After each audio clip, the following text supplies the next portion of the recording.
Most people have heard of London. Many know Manchester. Some know Birmingham. But hidden in the heart of England is a place that quietly helped build the modern world. A city often overlooked. A city often underestimated. A city built not from gold, oil, or political power, but from clay, Stoke-on-Trent. To many outsiders, it's just another post-industrial city. But look closer. Because the plates in royal palaces, the teacups in homes across continents, the techniques behind modern manufacturing, and even parts of the Industrial Revolution itself all carry traces of one unlikely place. This is the story of how Stoke-on-Trent changed the world, and why one city's obsession with making things beautifully may have shaped history far more than most people realize. Great changes in history often begin with geography, long before factories, before smokestacks, before pottery became an empire. Stoke-on-Trent possessed something hidden beneath its feet. Clay. And not just clay.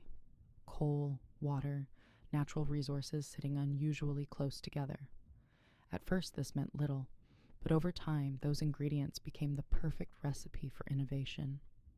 Centuries ago, 6 towns grew across this landscape: Tunstall, Burslem, Hanley, Stoke, Fenton, Longton.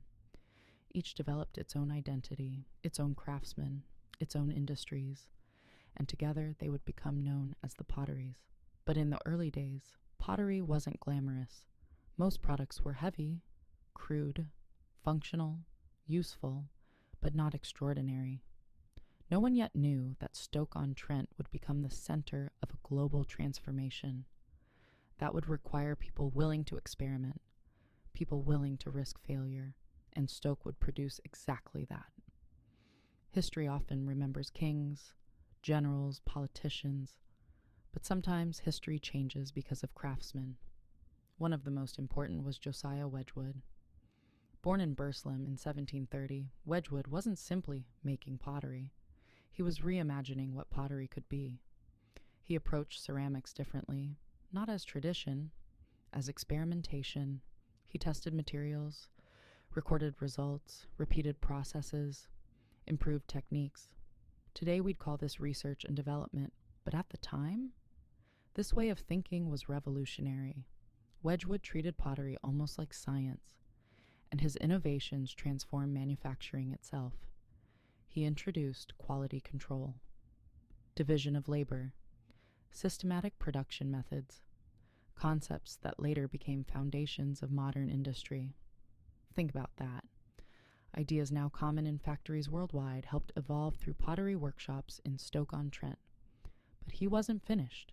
Wedgwood also understood something powerful. People don't simply buy objects, they buy stories, status, identity. He marketed pottery to the elite. He gained royal approval. Suddenly, ceramics became fashionable, desirable, global, and Stoke products began traveling far beyond Staffordshire, across Europe, across oceans, across empires. Strange thought. But for centuries, tea itself exploded across Britain and beyond. And as tea culture spread, demand for ceramics exploded too. Stoke wasn't just creating products, it was creating rituals. Think of the afternoon tea tradition, family dining, ceremonial meals, hotels, restaurants, royal occasions, everyday kitchens. Ceramics became woven into ordinary life, and Stoke-on-Trent became one of the greatest producers on earth. Names born here traveled worldwide: Wedgwood, Spode, Royal Doulton, Minton. Millions upon millions of pieces exported across the globe. It's difficult to overstate this. For generations, people all over the world held Stoke-made ceramics in their hands without even realizing it. Your grandparents may have. Perhaps your parents did. Maybe you still do. Stoke didn't simply make pottery. Stoke helped shape domestic life itself. But here's where the story becomes bigger. Much bigger. Because pottery wasn't only about plates and cups. The demands of ceramics drove wider innovation. Factories needed fuel, transport, materials, speed. This pressure accelerated infrastructure. Canals expanded, rail networks developed, manufacturing methods evolved. One huge development was the construction of the Trent and Mersey Canal, connecting Stoke industries to wider trade networks. Suddenly, products could move efficiently across Britain, then internationally. The city became connected to the arteries of industrial expansion, and innovation fed more innovation. This is one of history's patterns. Progress rarely arrives alone. One invention pulls another forward. One industry creates opportunities for 10 more. And Stoke became an engine of that process.